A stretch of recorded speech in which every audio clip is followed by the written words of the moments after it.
영배 씨, 이렇게 다 젖었는데 씻고 가도 될까요? 감기 걸리면 안 되잖아요. 그냥 우산 드릴게요. 집에 가서 씻으시는 게 나을 것 같아요.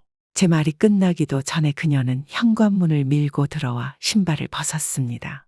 안녕하세요. 저는 김영배, 올해 72세입니다. 30년간 시내버스 기사로 일하다 7년 전 퇴직했습니다. 아내는 10년 전 암으로 세상을 떠났고 아들과 딸은 각자의 가정을 꾸려 멀리 살고 있습니다. 명절이나 생일에나 얼굴을 볼 수 있는 정도입니다. 외로운 노년을 보내고 있었지만 그래도 소박한 연금과 30년 전 장만한 아파트 덕분에 경제적으로는 큰 걱정 없이 지내고 있습니다. 6개월 전 집 근처에 새로 생긴 편의점에서 백지은 씨를 처음 만났습니다. 아침 산책 후 커피를 사러 들른 편의점의 직원이었습니다. 첫날부터 유난히 친절했던 그녀는 자신을 소개했습니다. 안녕하세요. 저는 백지은이라고 해요. 이제 여기서 일하게 됐어요. 자주 뵐 것 같네요. 처음엔 그저 친절한 직원이라고만 생각했습니다. 하지만 매일 아침 그녀와 나누는 짧은 대화가 점차 제 하루의 낙이 되어갔습니다. 43살이고 10년 전 이혼했고 대학생 아들 하나를 키우고 있다고 했습니다. 생활고에 시달리며 여러 일을 전전하다 최근에 이 편의점에서 일하게 되었다고 했습니다. 시간이 지날수록 그녀의 질문은 점점 더 개인적인 영역으로 들어왔습니다. 영배 씨는 어떻게 혼자 사세요? 외롭지 않으세요? 버스 운전하다 퇴직하셨다고 하셨죠? 연금은 얼마나 받으세요? 이 동네 아파트는 얼마 정도 하나요? 저는 빌라 월세 사는데 힘들어요. 처음에는 그저 일상적인 대화라고 생각했습니다. 연금에 대한 질문에는 그냥 적당히 받아요. 라고 둘러댔고 집에 대한 질문에는 요즘은 5억 정도 한다더라고요. 가볍게 답했습니다. 작아세요? 전세세요? 라는 질문에 자가라고 대답했을 때 그녀의 눈빛이 달라졌던 것 같습니다. 그 순간을 놓쳤던 것이 지금 생각해보면 큰 실수였는지도 모릅니다. 오늘 아침 갑자기 쏟아지는 폭우를 피해 편의점으로 뛰어들었을 때 그녀도 막 퇴근하려던 참이었습니다. 아이고, 영배 씨. 우산도 없이 오셨네요. 우산이 다 팔렸는데 어쩌죠? 비는 그칠 기미가 보이지 않았고 그녀는 제안했습니다. 같이 가요. 영배 씨 집이 가깝다고 하셨으니까 일단 거기까지만 같이 가요. 제 재킷으로 그녀를 최대한 가리며 집까지 뛰어왔지만 결국 둘 다 흠뻑 젖고 말았습니다. 영배 씨, 이렇게 다 젖었는데 씻고 가도 될까요? 감기 걸리면 안 되잖아요. 그녀가 저를 바라보았습니다. 흠뻑 젖은 머리카락에서 물방울이 떨어지고 있었고 비에 젖은 옷은 그녀의 몸매를 그대로 드러내고 있었습니다. 제 우산을 드릴게요. 집에 가서 씻으시는 게 좋을 것 같아요.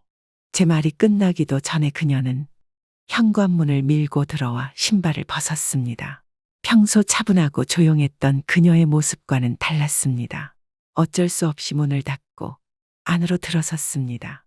수건 어디 있어요? 화장실 옆 수납장에 있다고 알려주자 그녀는 마치 이미 집 구조를 알고 있는 것처럼 곧장 화장실로 향했습니다. 물소리가 들리기 시작했고 이제 와서 생각해보니 모든 것이 너무 빠르게 진행되었습니다. 15분쯤 지났을까요? 화장실 문이 열리고 그녀가 나왔습니다. 제 목욕 가운을 입고 있었고 머리는 수건으로 감싸고 있었습니다. 미안해요, 영배 씨. 갑자기 들이닥쳐서. 근데 옷이 다 젖어서 입을 수가 없네요. 혹시 티셔츠 하나만 빌릴 수 있을까요? 당황스러웠지만 티셔츠를 갖다 주었습니다. 그녀는 다시 화장실로 들어가 갈아입고 나왔습니다. 제 티셔츠는 그녀에게 원피스처럼 길었고 젖은 머리를 풀어헤친 모습이 어딘가 소녀 같았습니다.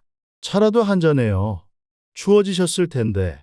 저도 모르게 부엌으로 향했습니다. 녹차를 끓이는 동안 그녀는 거실을 둘러보기 시작했습니다. 사진첩을 들여다보고 책장의 책들을 훑어보고 창밖의 전망을 감상했습니다. 와, 여기 30평이죠. 너무 좋네요. 저는 빌라 15평에 살아요. 월세도 비싸고. 차를 내오며 답했습니다. 10년 전에 장만한 집이에요. 그때는 지금처럼 비싸지 않았죠. 그녀는 소파에 앉아 차를 받아들며 말했습니다. 영배 씨, 연금이 180만 원 정도 된다고 하셨죠? 저는 당황했습니다. 그런 이야기를 한 적이 없었기 때문입니다. 아니요, 그런 말은. 아, 제가 착각했나 보네요. 근데 30년 버스 운전하셨으면 그 정도는 받으시겠죠? 어색한 분위기가 흘렀습니다. 그녀가 어떻게 제 연금액을 알았는지 혹은 추측했는지 궁금했지만 더 이상 묻지 않았습니다. 영배 씨, 우리 그녀가 제 손을 꼭 잡으며 눈을 반짝였습니다. 만나볼까요? 연인으로요. 깜짝 놀라 그녀의 손에서 제 손을 황급히 빼냈습니다. 지은 씨, 잠깐만요. 무슨 말씀을 하시는 거예요? 우리 나이 차이가 얼마나 나는지 아세요? 나이가 뭐 중요한가요? 저는 영배 씨 같은 분을 평생 찾아왔어요. 성실하고 믿음직하고 지은 씨, 실례지만 나이가 어떻게 되세요? 43살이요. 왜요? 저는 72입니다. 무려 29살 차이가 나요. 제 딸이 45살인데 지은 씨보다 나이가 많다고요. 말도 안 되는 소리 마세요. 그녀는 제 당혹감에도 물러서지 않고 오히려 한 발 더 다가왔습니다. 달콤한 향수 냄새가 코끝을 자극했습니다. 그녀의 손이 제 팔을 쓸어 올라가더니 어깨에 머물렀습니다.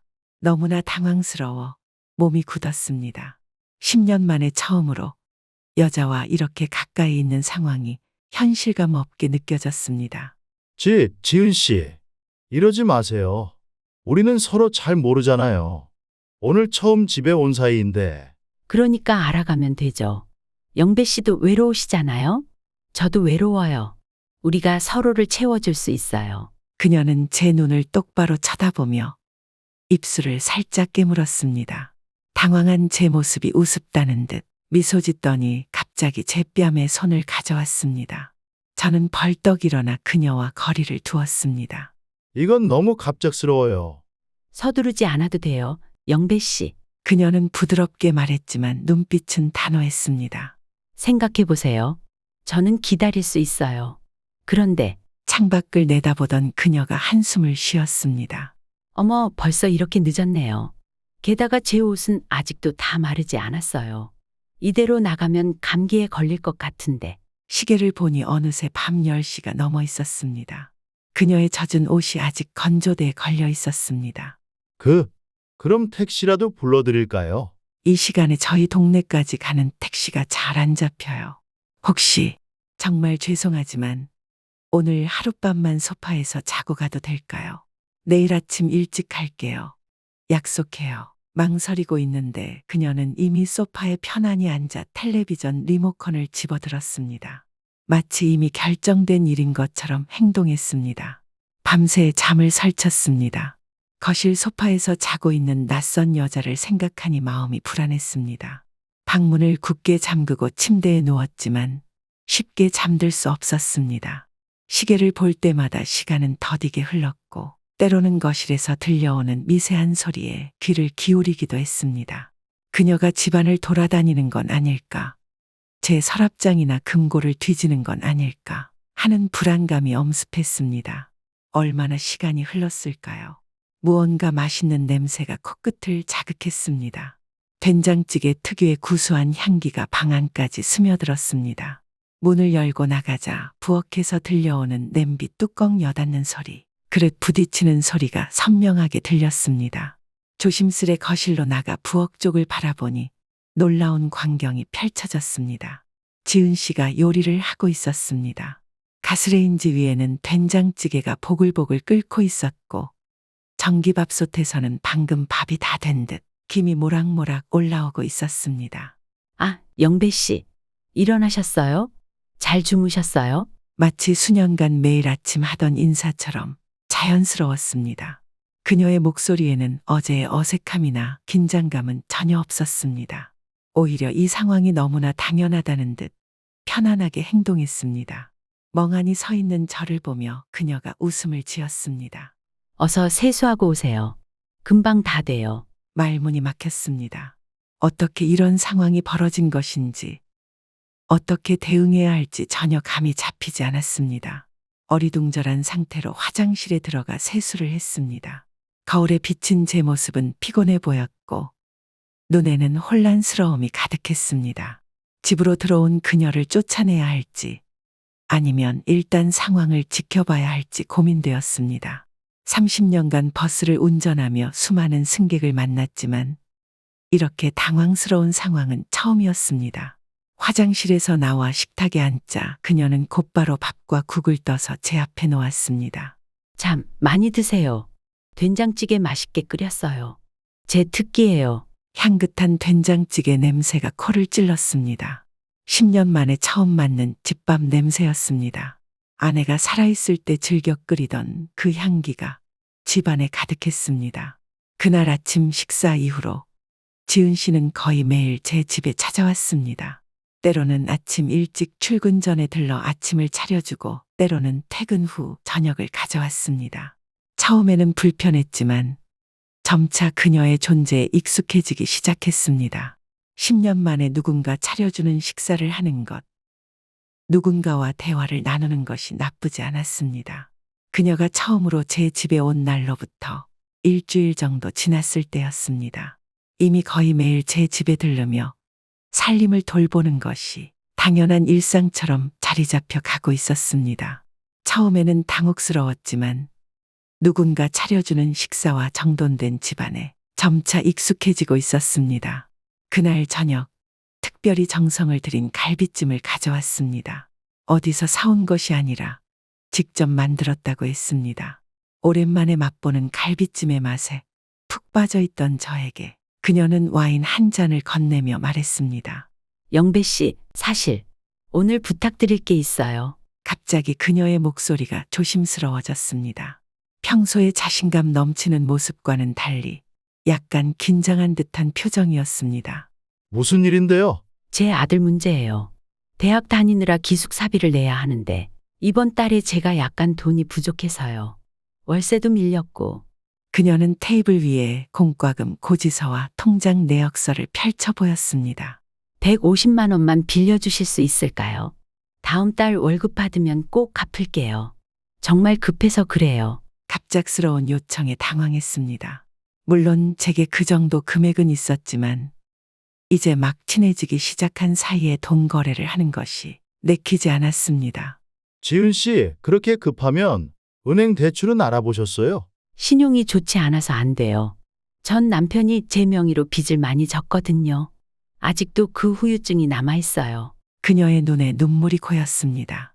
식탁 앞에 앉아 고개를 숙인 그녀의 어깨가 떨리기 시작했습니다. 정말 미안해요, 영배 씨.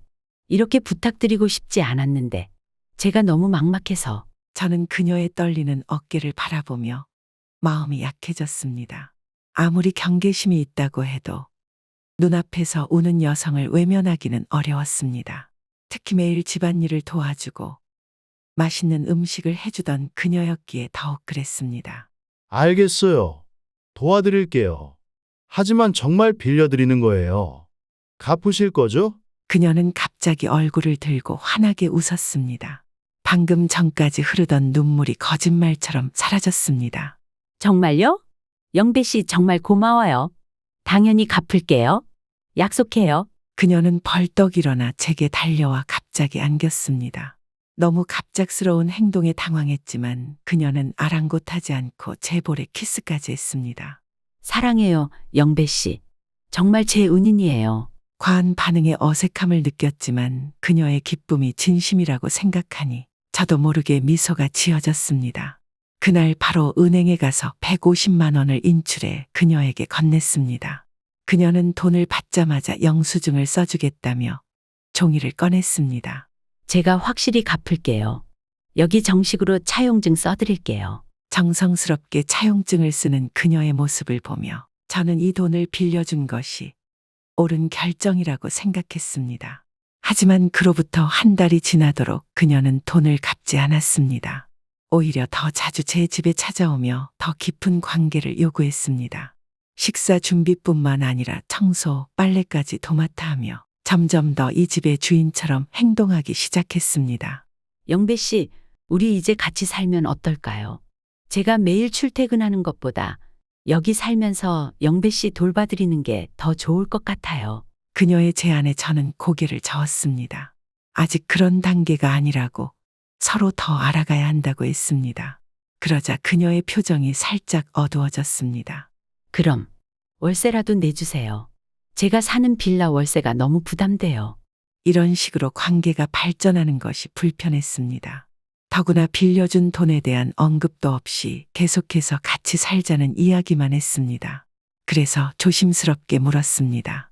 지은 씨, 지난달에 빌려드린 돈은 언제쯤 갚으실 수 있을까요? 그 말을 꺼내자마자 그녀의 얼굴이 굳어졌습니다. 그러더니 갑자기 울음을 터뜨렸습니다. 영배 씨도 결국 돈만 보는 거예요? 제가 매일 이렇게 집안일하고 밥 해드리고 해도 결국 돈 계산하는 거예요? 순식간에 제가 마치 나쁜 사람이 된 것 같았습니다. 저는 당황하며 해명했습니다. 아니, 그런 게 아니라 지은 씨가 갚겠다고 해서. 그래요, 갚을게요. 하지만 지금은 더 급한 일이 생겼어요. 그녀의 표정이 다시 한번 변했습니다. 울던 얼굴에서 걱정스러운 표정으로 바뀌었습니다. 사실 아들이 다시 등록금 문제로 연락했어요. 이번이 진짜예요. 등록금을 안 내면 학교를 못 다녀요. 300만 원이 필요해요. 저는 그 순간 강한 의심이 들었습니다. 그녀가 서류를 내밀었습니다. 대학 등록금 고지서와 납부 마감일이 적힌 서류였습니다. 이번이 정말 마지막이에요. 영배 씨 도와주세요. 제가 영배 씨 없이는 못 살아요. 그녀의 눈물 어린 호소에 결국 마음이 약해졌습니다. 아직 첫 번째 빌려준 돈을 돌려받지 못했지만 매일 집안일을 도와주는 그녀에게 이런 부탁을 거절하기도 어려웠습니다. 알겠어요. 하지만 이번이 마지막이에요. 그리고 꼭 갚으셔야 해요. 당연하죠. 영배 씨 정말 감사해요. 제가 평생 보답할게요. 결국 300만 원을 더 빌려주게 되었습니다. 이번에도 그녀는 차용증을 써주었고 2달 안에 갚겠다고 약속했습니다. 며칠 후 그녀는 다시 제 집에 찾아왔습니다. 식재료를 한가득 안고 왔습니다. 오늘은 특별한 저녁을 준비했어요. 영배 씨가 좋아하실 만한 요리예요. 그녀는 주방에서 요리를 시작했고 저는 거실에서 TV를 보고 있었습니다.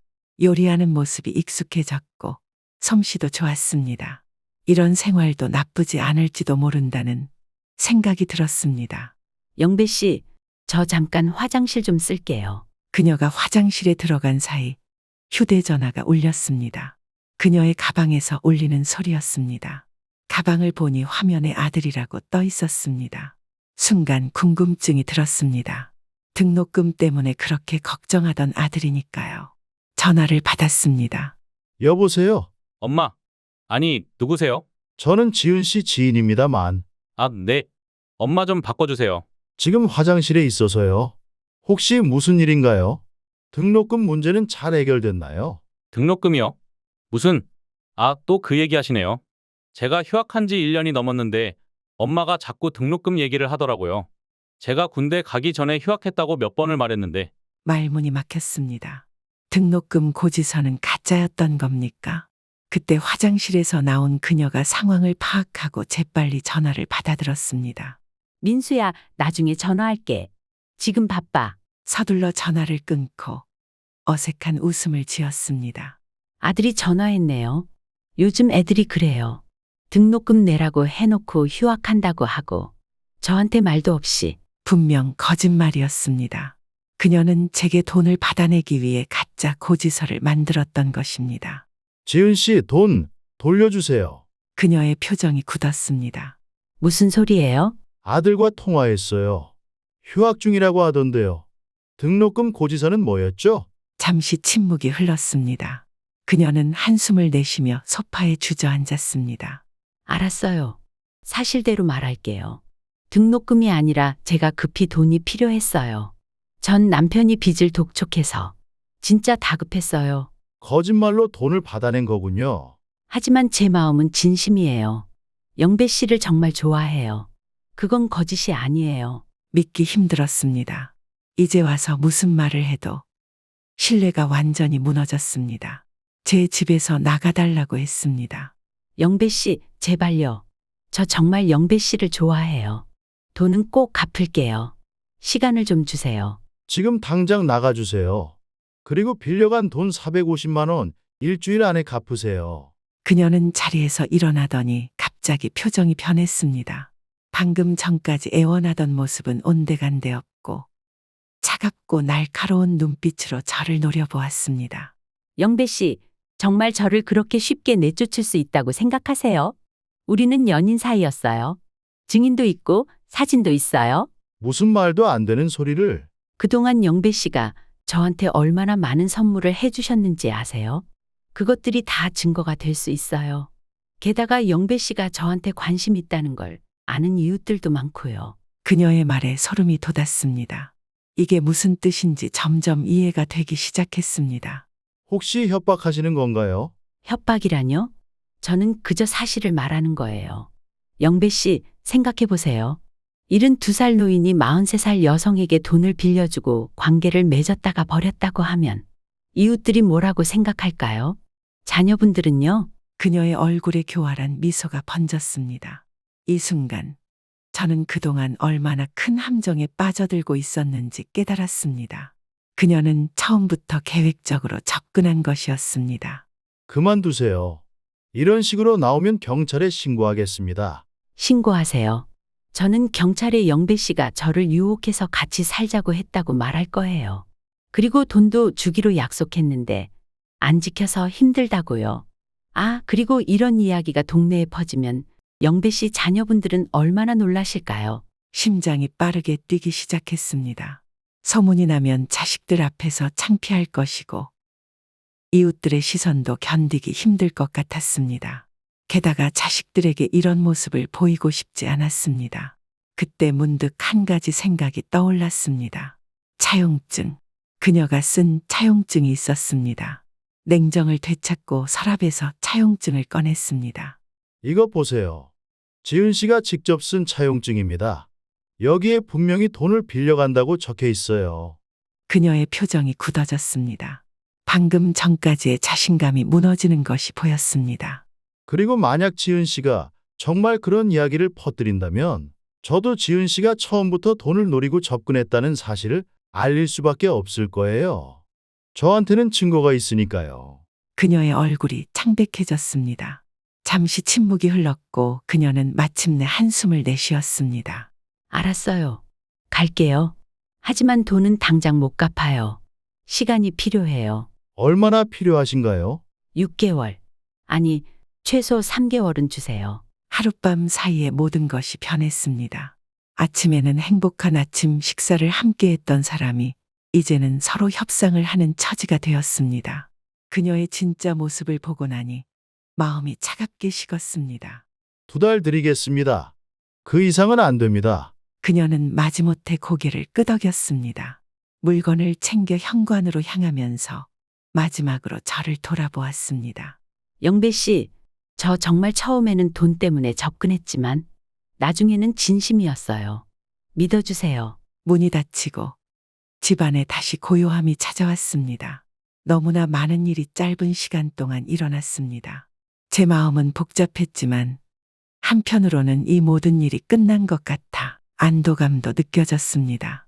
한 달이 지났지만 그녀는 약속대로 돈을 갚지 않았습니다.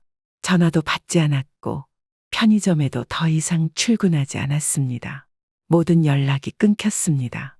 경찰에 신고할까도 생각했지만 더 이상 이 일을 키우고 싶지 않았습니다. 450만 원이라는 금액이 적지는 않았지만 제 마음의 평화를 되찾은 것이 더 가치 있다고 생각했습니다. 그 일이 있고 몇 주 후, 저는 동네 노인정에서 비슷한 경험을 한 다른 노인을 만났습니다. 그는 저보다 더 큰 금액을 잃었다고 했습니다. 같은 수법으로 접근한 젊은 여성에게 속아 재산의 상당 부분을 날렸다는 것이었습니다. 요즘 이런 일이 많아요. 돈 있는 노인을 노리는 사기꾼들이 많아졌어요. 그의 말을 듣고 나니 저만 당한 것이 아니라는 사실에 약간의 위안을 얻었습니다. 하지만 동시에 나이 든 사람들의 외로움을 이용한 범죄가 이렇게 흔하다는 사실이 슬펐습니다. 시간이 지나면서 그 사건은 점차 희미해졌습니다. 아침 산책은 이제 다른 경로로 바꿨고 커피도 다른 편의점에서 사 마시게 되었습니다. 가끔 그녀의 얼굴이 떠오르기도 했지만 더 이상 분노나 상처보다는 교훈으로 받아들이게 되었습니다. 가끔 외로움이 찾아올 때면 공원에 나가 벤치에 앉아 지나가는 사람들을 구경하곤 했습니다. 아이들의 웃음소리, 연인들의 속삭임, 노부부의 걸음걸이, 모두 삶의 한 조각들이었습니다. 그 모습을 바라보는 것만으로도 마음이 따뜻해졌습니다. 동네 도서관에서 독서 모임에 가입했습니다. 비슷한 나이대의 사람들과 책에 대해 이야기를 나누는 시간이 즐거웠습니다. 거기서 만난 동년배 중 몇몇은 이미 저와 비슷한 경험을 했다고 했습니다. 서로의 경험을 나누며 웃을 수 있을 정도로 시간이 지나 있었습니다. 영배 씨, 우리 나이에 그런 여자가 정말 관심 있었을 리가 없었지. 맞아요. 처음부터 의심했어야 했는데. 에이, 외로우면 누구나 그럴 수 있어요. 저도 그랬으니까요. 이제는 그 경험을 부끄러워하지 않고 웃으며 이야기할 수 있게 되었습니다. 삶은 계속 흘러갔고 저는 새로운 일상에 적응했습니다. 72회의 인생을 살아오면서 많은 것을 보고 배웠습니다. 사람의 진심을 알아보는 것이 얼마나 어려운지도 알게 되었습니다. 젊었을 때는 모든 것이 단순해 보였지만 나이가 들수록 관계의 복잡함을 더 깊이 이해하게 됩니다. 지금은 매일 아침 혼자 마시는 커피가 더 맛있게 느껴집니다. 텅 빈 집에 울리는 발자국 소리도 이제는 외로움이 아닌 평화로 다가옵니다. 저녁의 적막감도 두려움이 아닌 휴식처럼 느껴집니다. 아내가 떠난 후 10년, 처음에는 견디기 힘들었던 고독이 이제는 제 일부가 되었습니다. 자식들이 전화할 때면 반갑지만 전화를 끊고 나서의 고요함도 나쁘지 않습니다. 명절에 자식들이 찾아오면 하루 이틀은 즐겁지만 다시 혼자 남겨질 때 그 고요함이 더 익숙합니다. 그것이 외로움인지 평화인지는 어쩌면 마음가짐의 차이일 뿐일지도 모릅니다. 저는 이제 혼자여도 행복할 수 있다는 것을 깨달았습니다. 젊은 시절에는 누군가와 함께여야만 행복하다고 생각했지만 노년에 이르러서야 진정한 행복은 자신의 내면에서 찾을 수 있다는 것을 알게 되었습니다. 오늘도 아침 산책을 마치고 집으로 돌아오는 길, 예전에 자주 가던 그 편의점 앞을 지나쳤습니다. 잠시 멈춰서서 안을 들여다보았지만 그녀는 보이지 않았습니다. 그리고 이상하게도 후회나 그리움 대신 안도감이 느껴졌습니다. 집에 돌아와 창문을 열고 따스한 봄바람을 맞으며 생각했습니다. 홀로 있다는 것은 외롭다는 것과 다릅니다. 때로는 혼자 있는 것이 가장 평화로운 상태일 수 있습니다. 특히 나이가 들수록 그 평화의 가치를 더 깊이 이해하게 됩니다. 누군가는 제게 물을지도 모릅니다. 그래도 다시 사랑을 찾아보시는 건 어떠세요? 그럴 때면 저는 미소를 지으며 대답할 것입니다. 진정한 사랑은 서두르지 않습니다. 그것이 오면 알게 될 테니까요. 그리고 만약 그 사랑이 끝내 오지 않더라도 저는 이미 충분히 사랑받았고 충분히 사랑했습니다. 30년간의 결혼 생활과 2자녀, 그것만으로도 충분히 행복한 인생이었습니다. 우리 모두는 결국 혼자 태어나 혼자 죽습니다. 그 사이의 시간을 어떻게 채우느냐가 중요한 것이겠죠. 저는 이제 그 남은 시간을 평온하게 감사하며 살아가려 합니다. 창밖으로 보이는 노을을 바라보며 오늘도 하루를 마무리합니다. 내일도 비슷한 하루가 되겠지만 그래도 괜찮습니다. 그것이 바로 제가 선택한 삶이니까요.